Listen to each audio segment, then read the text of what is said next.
going on, folks? It's Matt here from Polar Designs, and we're here with another video. Today we are going to be talking about taking 3D prints and creating molds out of them for resin, for foam, high density, low density foam, for a variety of different applications. This is something that I'm fairly new to, so I'm excited to explore it with you guys.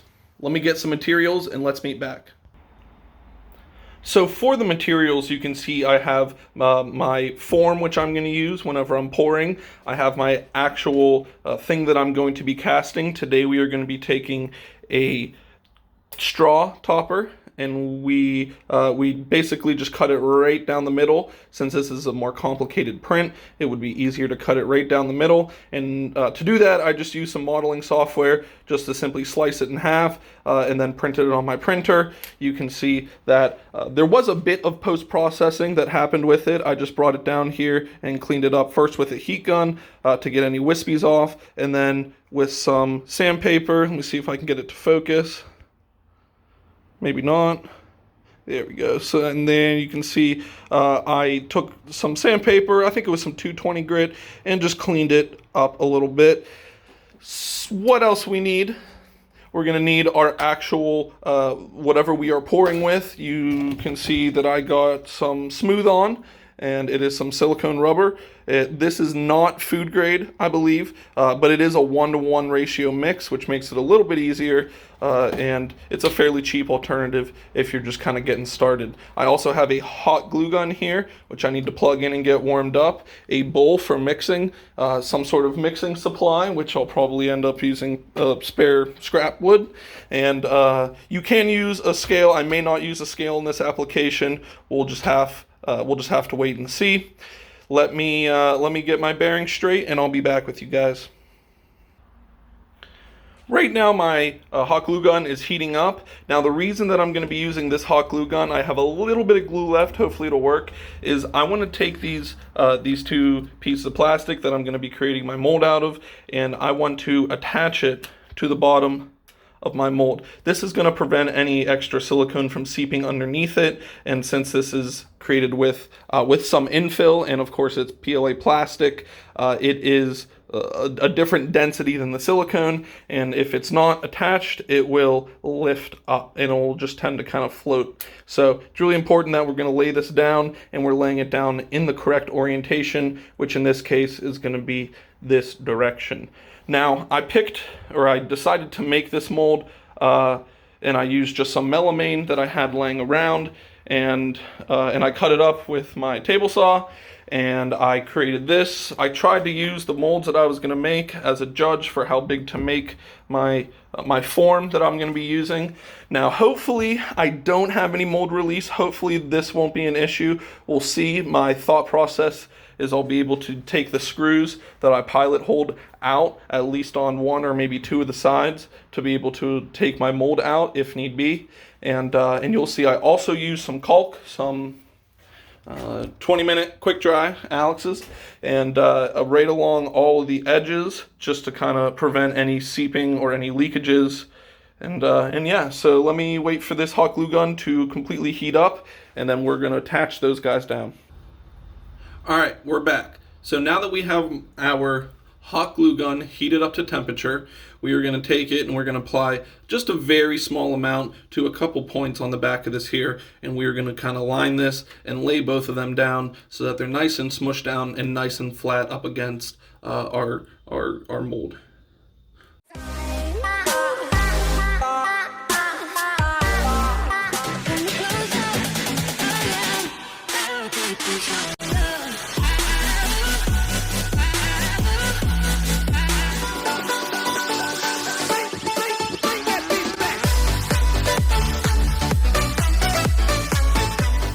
We're going to go ahead and clean this out just a little bit and clean off all those cobwebs, so I'll be back in just one moment.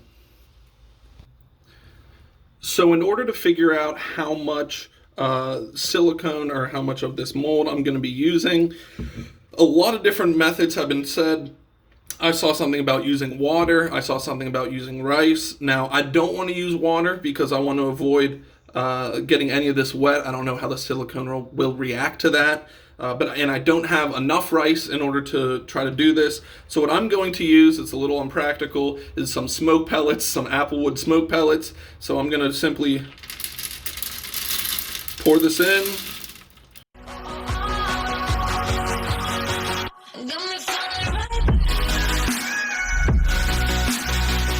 So let me pour this into my bowl and I'll get back with you.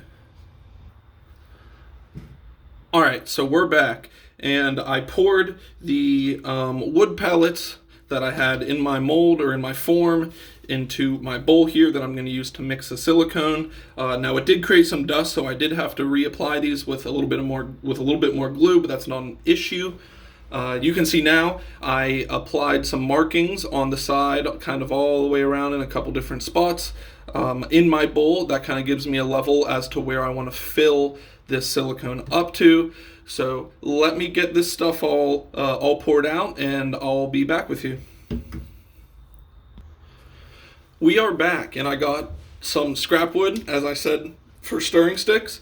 And on multiple places it says to stir well before use for both of these. So what I'm going to do right now is use each of these to separately stir these for whatever it may be, maybe 30 seconds to a minute, just to make sure that it's all incorporated before I pour it into my bowl.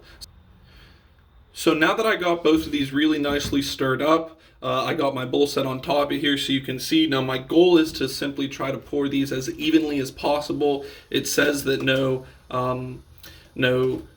weighing is necessary in the directions. So what we're going to do is we're going to take both of these and we're going to pour as evenly as possible.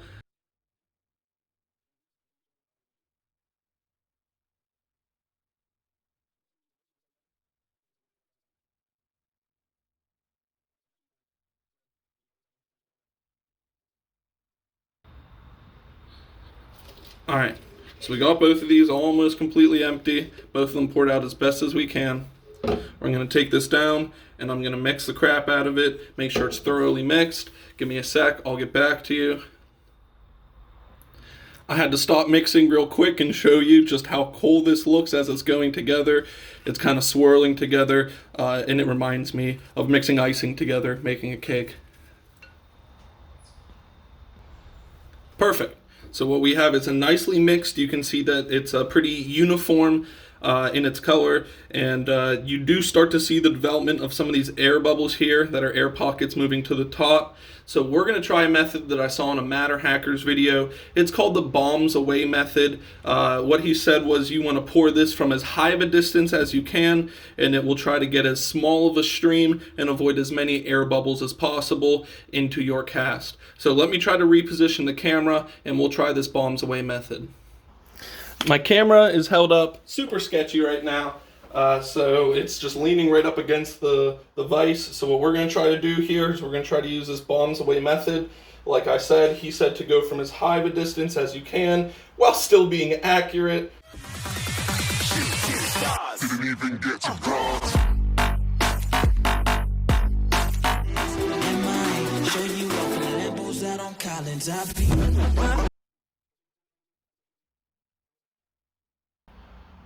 And that should avoid as many air bubbles as we can get. Let me pick my camera up and let's get a shot looking down into it. Now I do see some forming, but hopefully most of those are going to fall away. So you can see my cast or my form or what I am molding is completely covered. My prints are completely covered down there. And they aren't floating, which is great. That means that my hot glue is doing the job. So I have a little bit of time left before this is supposed to form or harden. So what I am going to do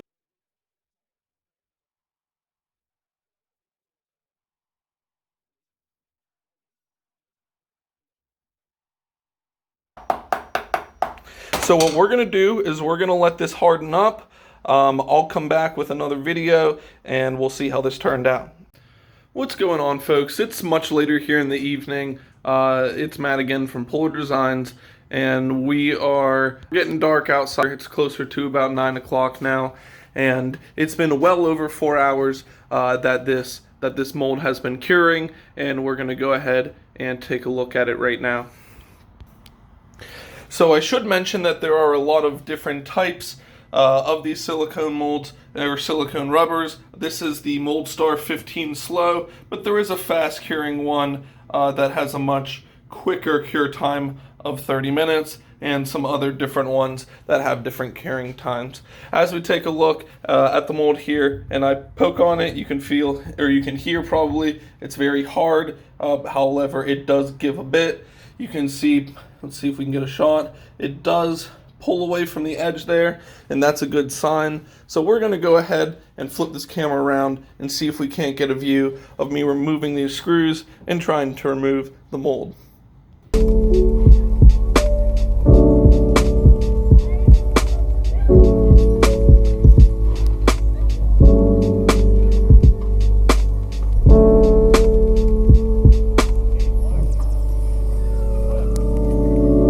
So we see if we can get this to pop off just like the other side. You can see there's some caulking remaining and probably some on the mold as well, but that's not a big deal. Let's see if we can go ahead and pry this out. I'm actually going to pause the video and see if I can do this. I just took a half a second and tried to pop off the bottom, and you can see it's actually pulling off beautifully. So we're going to go ahead and continue to pull this off.